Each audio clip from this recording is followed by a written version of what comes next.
there's anything that I love in the world, it is the world and being able to travel to see the world. So I had gotten my esthetician's license about 5 years ago. And the girl that I went to school with, that was a really good friend of mine, like we went to school together, her mom lives in Japan. And actually owns her own salon in Japan. So she was like, Dani, let's go to Japan to see my mom, to go like learn all these cool Japanese techniques. And I'm like, okay. And at the time I was serving tables. I was cocktail serving.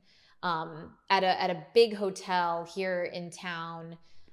It's a like boutique, like Marriott pretty much. And so I was making pretty decent money. Like I wasn't making like the killer money that I was used to making, but I was making pretty decent money.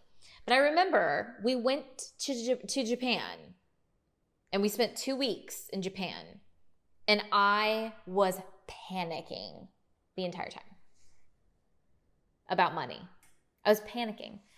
All I did was panic. I remember when I went to Costa Rica twice. I've been to Costa Rica twice. I'm very lucky. I've actually seen quite a bit of the world. I went to Europe for 6 months and got to travel Europe. And then where else have I been? God, Turks and Caicos. I've done some cruises, but I say all of this, like not to brag, to tell you that the entire time, the trip was more or less ruined, whatever trip it was I was on, by me being completely worried about money the entire time. What am I spending? Do I have enough to enjoy myself? Am I going to have enough to pay my rent when I get home? Oh my God, oh my God, oh my God. Just inundated with fear and anxiety around my financials.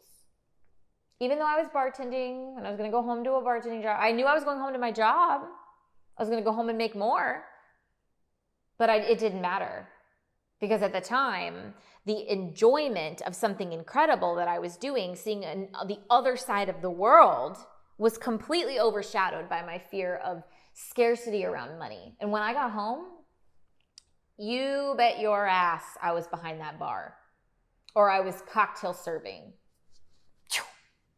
My left arm is a lot stronger than my right arm to this day. Years later, I haven't carried a tray in I can't tell you how long, but this arm is so much stronger. And always will have that muscle memory of carrying drinks on a tray. Or God knows what else. But that was my life. It was make money to get excited to go travel, right? Make all these exciting plans to travel. I've made so many plans in my life to like get on a plane. Go here, go there. We're going to stay in this hotel. We're going to go to this bar. We're going to eat here. We're going to take this tour. Just to be able to enjoy it would have been cool. I made all these plans just to get there and not enjoy it at all because I was just in shock, completely like unable to enjoy myself because I was so fearful that I was going to break the bank and not be able to make up the difference on the back end. And that was bartending. That was bartending and serving. That was the mindset I lived in when I bartended and served.